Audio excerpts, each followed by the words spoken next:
Welcome to Better Relationships, Better Life, where relationships expert Judy K. Herman and her guests share insights that can help you move through conflicts in your 9-to-5 jobs and your 24/7 lives. Crack the clarity code and create deeper connections beyond the messiness of relationships. Here's your host, Judy K. Herman. This is part 2 of my conversation with Mark Lukach. He is the author of the international best-selling memoir, My Lovely Wife in the Psych Ward. If you haven't yet, make sure you go back to the previous episode as we talk about the caregiving season of Mark and Giulia's young marriage. For this episode, severe mental illness and the partnered marriage, we talk through how to maintain a sense of family when you know that crisis and trauma might be on a loop cycle. Mark's freelance writing has been published in the New York Times, The Atlantic, Pacific Standard, Wired, and other publications. But more than anything, it's Mark's book that had a huge impact for me personally. Here's part 2. Let's listen in. It was all going so well, you know? Mm-hmm. And of course she didn't do it by choice. And of course she wouldn't have wanted this to happen.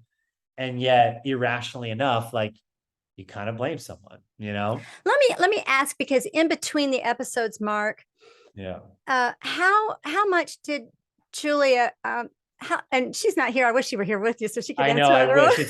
Unfortunately, it's really hard for us to figure out because we're both 2 working parents of 2 kids. And so I get that. Both of us is really well, tricky. She'll watch the recording to make sure you said the right thing. Exactly. But I want you to answer for her because I'm curious, how much was her insight? How much insight did she have over her episodes and the effects that it had on you and on the family? Oh, that's a great question. So the first episode, none at all, because I completely hid that from her. And it was after episode 1 that I started writing. And to be honest, I started writing to help me make sense, but I also started writing because that became the form of communication where Giulia could hear what I was saying. Because she was better. And meanwhile, I, who had been holding it together for 10 months, I finally kind of fell apart myself, right? Yeah. And she started to have this attitude towards me, which was like, hey man, I'm better. What's the problem? Why are you being such a downer? Let's go back to having fun. And I'm like, no, you don't get it. You're better. So now I can show the cracks in my armor that I've been barely holding together for the last months, you know? And so we were having such a hard time communicating that it turned out that I found that by writing, I was able to I have this thinking that when you speak, it's kind of like the rough draft of your thoughts and they don't always come out as you want them. Yeah. But when you write, you get to rephrase and edit. And so if I was writing something, I was sure that what it was saying is what I wanted and intended to say. Yeah. And then when I would give it to Giulia, where I was processing some part that I had gone through, she would read it and it was she would read it when she was prepared to read it rather than just I blurted it out the dinner table. And so that actually became really, really important for us because I did feel so much 99.9% of our life was Giulia's illness. Yeah. 0.1% was me. And that's just not relationships can't sustain that. Yeah, you know? Exactly. And so I had to make sure that she was understanding that yes, it was nice that our parents were offering help, but the help kind of felt oppressive to me. Yeah. And that I know I had to make some of these choices, but it was because I was afraid for your life and your safety. And that's you need to understand that's what was driving where I was coming from. And so, you asked what was her awareness of it? It was none. And I think it was also. And I actually want to hold that too, because it wasn't until my husband's second psychosis that I came across a term, and you'd think I would have known it as a mental health therapist. It's called anosognosia. And that I is don't know this term. Okay. And I came across Dr. Amador's book, and it's called I'm Not Sick and I Don't Need Help. But people who have schizophrenia or I think it's 50% of people who have schizophrenia, 40% of people who have bipolar disorder have anosognosia, which is actually a condition in the brain which makes it impossible for them to have the insight, connect those dots. from the past to the present. Huh. I read your book and I read Dr. Amador's book back to back, and it made a lot of sense. It helped me to have some more compassion for him that I wouldn't otherwise have. Right. So, but I had Well, no here's idea where I would of that say, term. based on what you're describing, that condition, I actually think what Giulia was in was not, I don't think Giulia experiences that. I think what she was in a state of denial. Yeah, Because, and that makes sense. And because this obviously happened that's to her mind, you know? And like, obviously it's been broken if you wrote the book and she's read it and she said, okay, right. honey. Yeah. And so I think after the first episode, it was like shame and denial, like I'm not a sick person. Mm-hmm. And I think that what happened during episode 2 for her and for us was that we had to accept that this, in fact, was not something that would just go away. It was, in fact, going to be part of our lives. And so we had to make peace with that and plan for the future, but also like know how to support what her experience of her mental illness felt like, and also what my experience of her mental illness felt like. You know? Yeah. And so like in this kind of bizarre way, like the second episode, which was, like I said, we had a baby. So it was like significantly more challenging. Wow. I actually think that led to a lot more meaningful healing in our relationship to each other, you know? Yeah. And then if that I said just happened once, we probably would have like talked about it to extent, but then like sort of buried away in the past and not wanted to poke the bear anymore, you know? Uh-huh. But because then it happened again, it's like, oh, we got to look this beast right in the face Yeah. and deal with what we're dealing with. Let me ask, Mark, was there Yeah. any kind of preparation that this could, like after that first episode that you went through, did the doctors or anybody talk with you that there's a good possibility it's going to happen again? You know, they did throw out the stat that 90% of people who experience psychosis experience it again. So like Mm-hmm. we knew that, Mm-hmm. but Julie and I think we kept reverting to the hope that we were going to be the 10%. So it wasn't going to Yeah. be lethal. Yeah. And I mean, they never promised anything because that would, you know, obviously they didn't, but they were always cautious. But like when Julia got pregnant with our oldest, it was like full medical team support around that. You know, this Wow. wasn't just like willy-nilly. It was like Yeah. very intentional and thought through. And then and like very lots of check-ins with your psychiatrist at that time. And so I would say that there was a lot of hope that maybe this would be a one-off thing, because out of her first episode, they were calling it depression with psychotic features, which felt to me like a fancy medical label for like a one-off really, really bad thing that hopefully won't come back again. And especially if you had no family history of this, no family Yeah, history of this exactly. I type of mean, the thing. fact that it came on in her late 20s, there's no family history. Like there was a lot of missing puzzle pieces that would have made her diagnosis a lot easier to just like label, you know?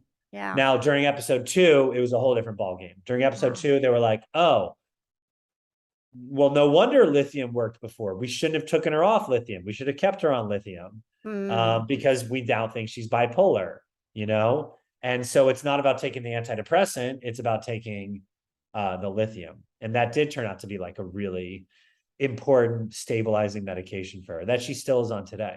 I gotcha. Yeah.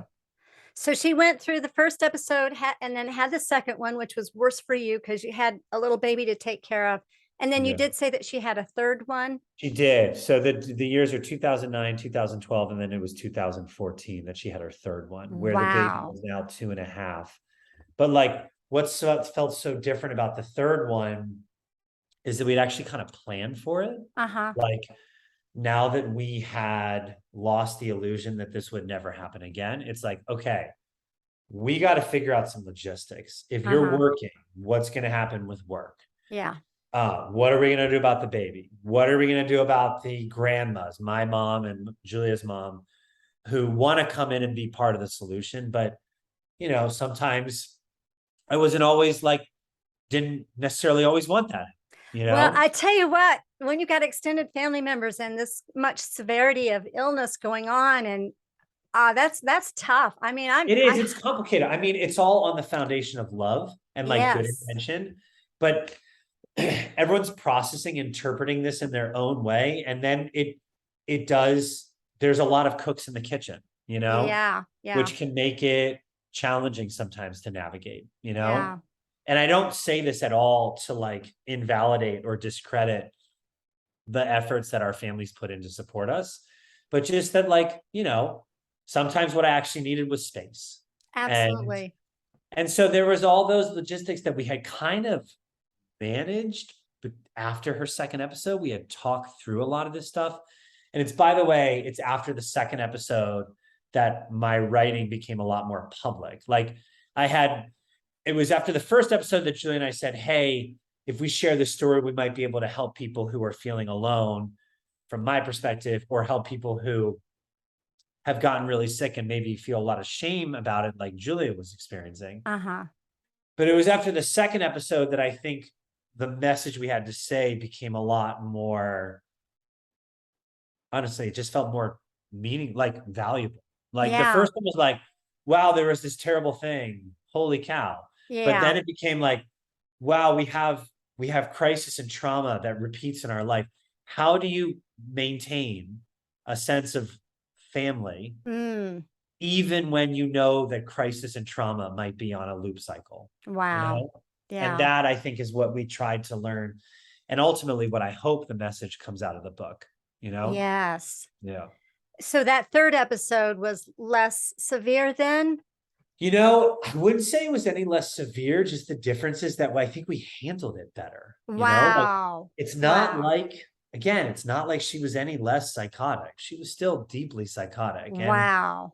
And actually we kept her at home a lot longer because we thought we could. But it was still pretty rough. It's just that, as she said, she was less afraid of what it meant to go through this experience. Wow. Yeah, because you're kind of used to it, but and you don't want to be also, used to something like this. and also I felt like I had learned better how to actually be her advocate and how to actually listen to her and not assume that because I was married to her, I knew what was best for her, but actually like how to let Giulia speak for herself in her way, Wow. So I'd say that was important as well. I want to read a part, and I think it's going to help listeners too. There's a part in my book because I give some statistics about, the likelihood of your marriage lasting is very slim, right? Or anybody that's going through this kind of thing. But the love you have and the bond is amazing. It's like so touching, Mark. But this to me describes you and Giulia. Those who live with a delicacy and the fierceness of mental illness need fortress strength in their partnership with each other. It's absolutely essential to have community support and compliance to treatment. Otherwise, the non-ill spouse's health is at stake. But I definitely, that's like you and Giulia, you've learned to be partners. Yeah, and I couldn't agree with you more. And Judy, I want to put an important caveat on what you're saying, because I would say a big fear that I have in sharing our story is that we've sort of set it up that if you don't stay together, you are somehow failing. And I don't agree with that at all. I think there was, despite how hard our circumstances were, we were still really fortunate. Like we had insurance. This didn't ruin us financially. Giulia was a pretty compliant patient. Wow. Which not all patients are. And Giulia, I get that.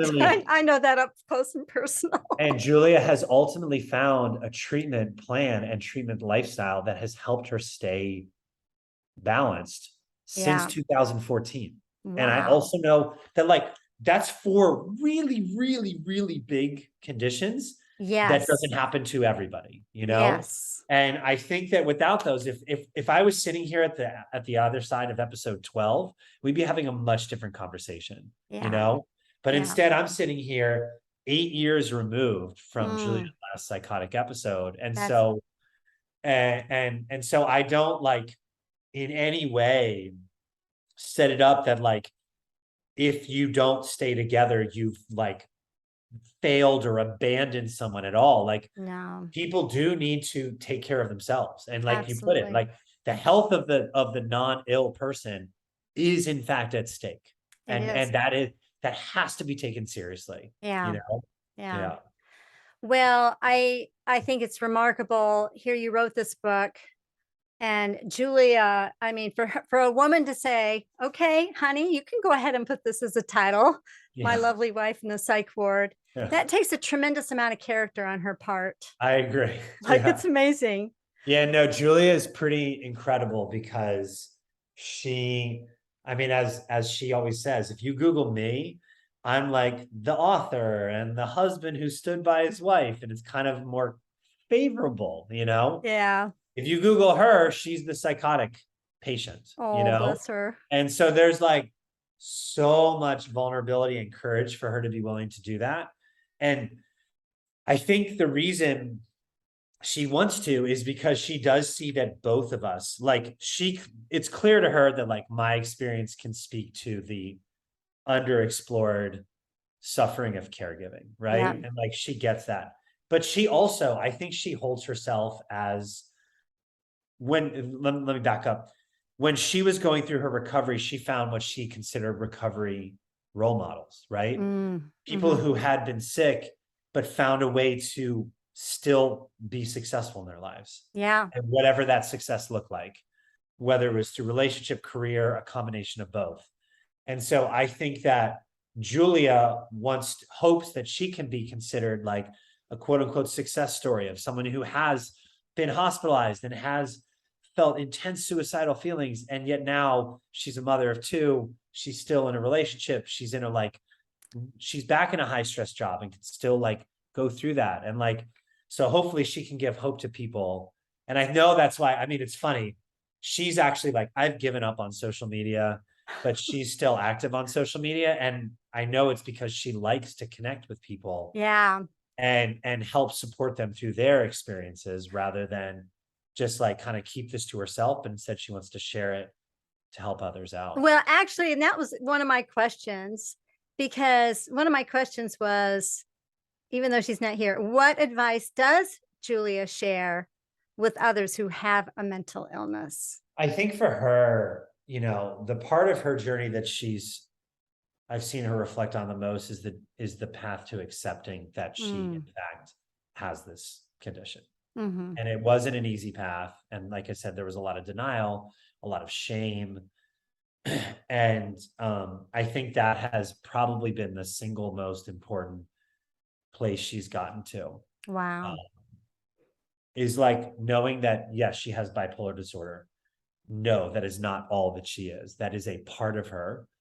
It's also not a part of her that is purely negative. It's not a part of her that has only brought pain, but it's a part of her that she has learned a lot from, you know?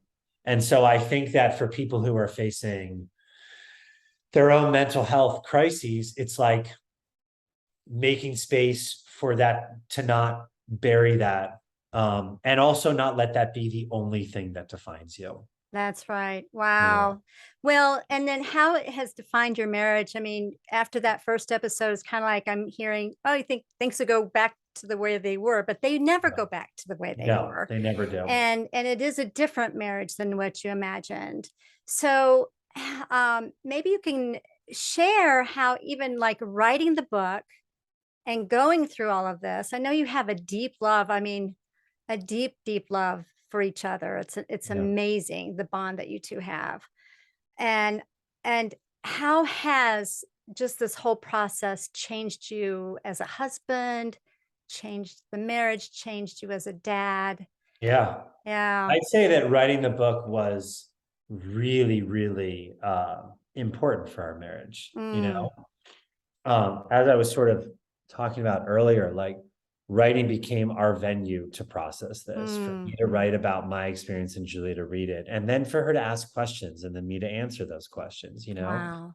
And so like, I think that it made us process together stuff that we might have otherwise wanted to left on, you know, board. And in doing so, I think it gave us tremendous greater empathy for each other, right? Like our capacity to hear each other and make space for each other's experiences was like increased tenfold by going Wow. through sitting down and doing this together, because the way we went about it is when we finally made the decision, like, hey, let's try to turn this into a book. It was like, I would write a chapter and it would, I was mostly doing it at night after school, after the kid was, after Jonas was asleep. And then it was like, I'd work for a few hours and it would maybe take like a week to write and edit and stuff. And then I'd send it to Giulia and she would read it. And then we'd talk about it over the course of a week. And then it would be like, Wow. okay, here's the next chapter. I'm going to work on this.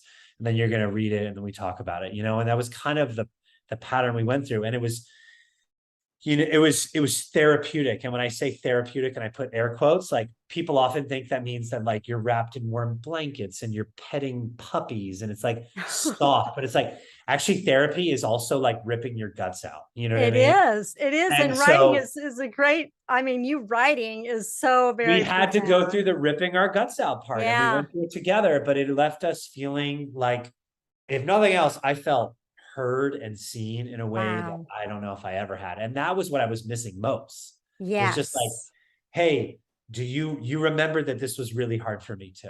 You know? And then I think in doing so, by making the adjustments based on what Giulia's input was, I think she also really felt and seen, Yes. And so the ultimate product that we ended up putting out there is something that we're both very proud of. And it does feel very collaborative. Like it's clear I wrote it, but it's also clear, like we tend to use the pronoun of our book rather than it being like my book. You know what I mean?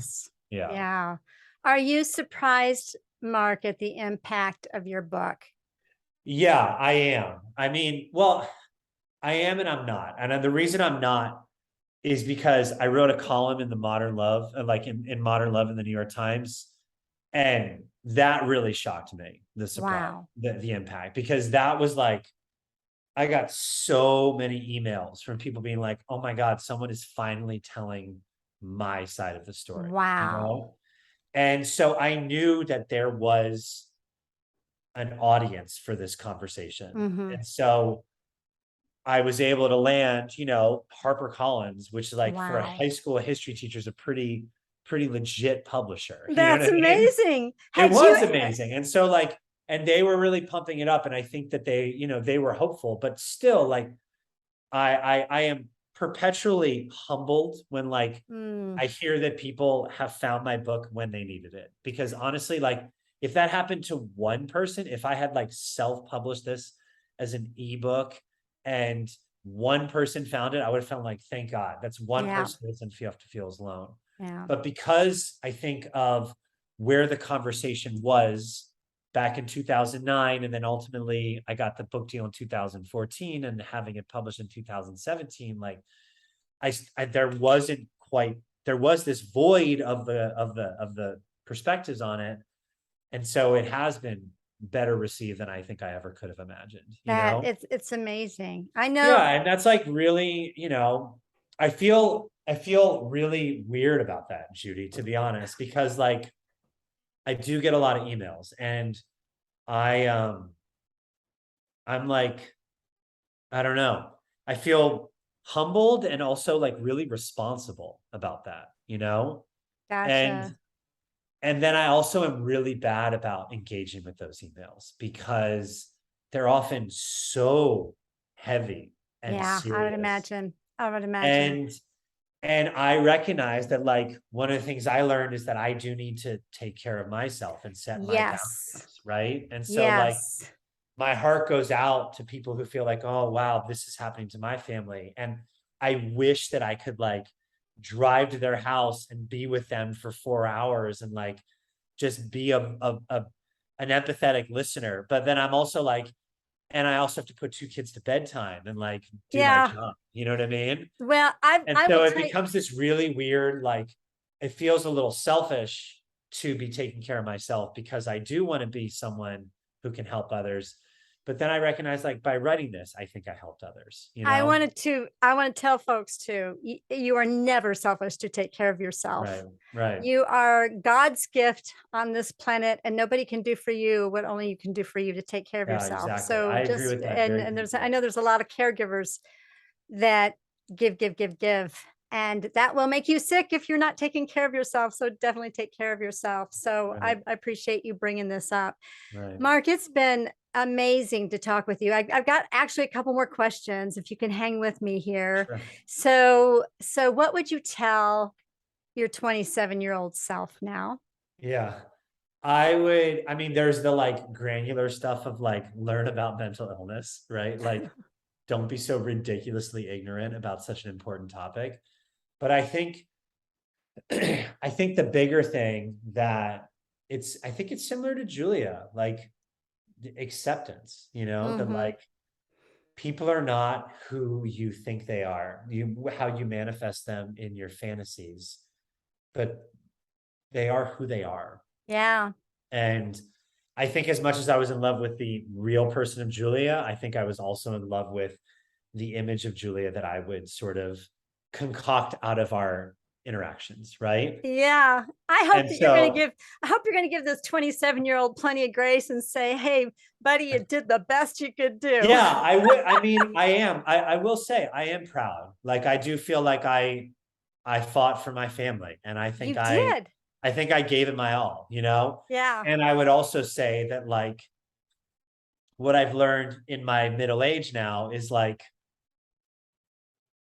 you know, except yeah, struggle is real. It's okay. Yeah. It's no one's fault. And you can make it through together. Just like hang on and be patient. Yeah. Yeah.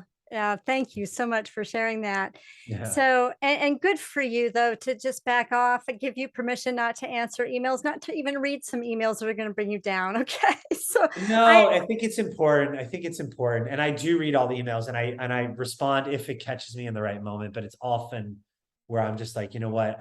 I want to give 2 hours of my time to respond to stuff in a meaningful way. And I don't always make that time. So that's when well, it I tell you what, you so. need to hire yourself a therapist to come alongside you.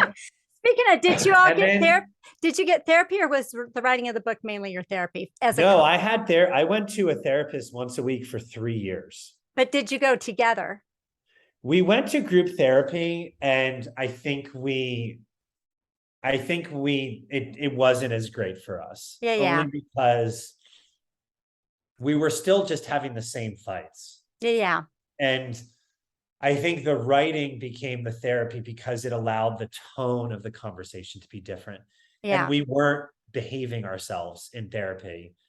We were still fighting like cats and dogs, yeah, yeah, And so the book was the way that for us to be like, hey, just yelling at each other isn't working. And yeah, like, let's have some gentleness as we approach each other, yeah. That's Yeah. beautiful. Yeah. Mark, thank you so much for sharing your heart. Like, I just, You're again, feel welcome. like, Thank you, Judy, for having me on. And like I said, I really admire that like you keep pushing because I think I did sort of reach a point of I need to rein it in and also not make my entire life about being a caregiver, right? yeah, I mean, there's You been know? evolution for all of us, and I will tell you this: with the episodes that my husband had gone through, and that what our marriage suffered, there were some major transitions. I could no longer be in a group practice and deal with certain cases, and then so it's kind of like every point there has been a transition for Right. me, and knowing that I got to take care of myself as well. Totally. So Totally. so it's not like I'm doing what flows these days, That's Mark. I'm great. doing what That's great. flows, and knowing that the pain, I think you'll understand this. I think a lot of folks will, that the pain you go through is never wasted. God never Yes. wastes any of our pain, and there's purpose to it. And obviously there's such purpose in this beautiful, memoir that you wrote, and it touches so many hearts. And so I do want to encourage folks to get it. But thank you so much. Thank And you. yeah, you're doing a great job. Thanks so much. I really appreciate you making the time to chat. And give Julia my love. Okay. I Thank will. I you. will. Yeah, Definitely. definitely. Thank All right. you. Thanks, Judy. Have a good one. All right. Bye. I really appreciate Mark's vulnerability in this interview, how he fears their story would affect others who couldn't stay together. I want to remind some that need to hear this. You're not a failure, nor did you abandon your loved one if you needed to leave. Your well-being is absolutely necessary, and as Mark said, must be taken seriously. For those of us who are natural caregivers, my message to you is Your self-care is not selfish. How do you maintain a sense of family when you know that crisis and trauma might be on a loop cycle? Here's some takeaways in order to have fortress strength in partnership with one who struggles with severe mental illness.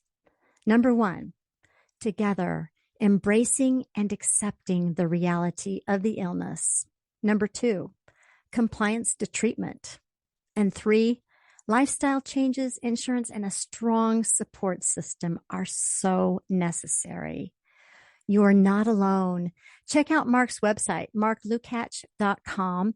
And for more support, counseling, or coaching, please get in touch with me through my website, judycounselor.com.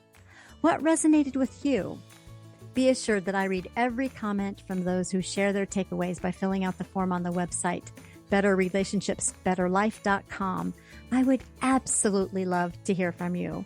Next week, we'll talk more about relationships when it comes to caring for a loved one with Alzheimer's. In the meantime, please share, subscribe, rate, and comment in the streaming platform of your choice. See you next time on Better Relationships, Better Life.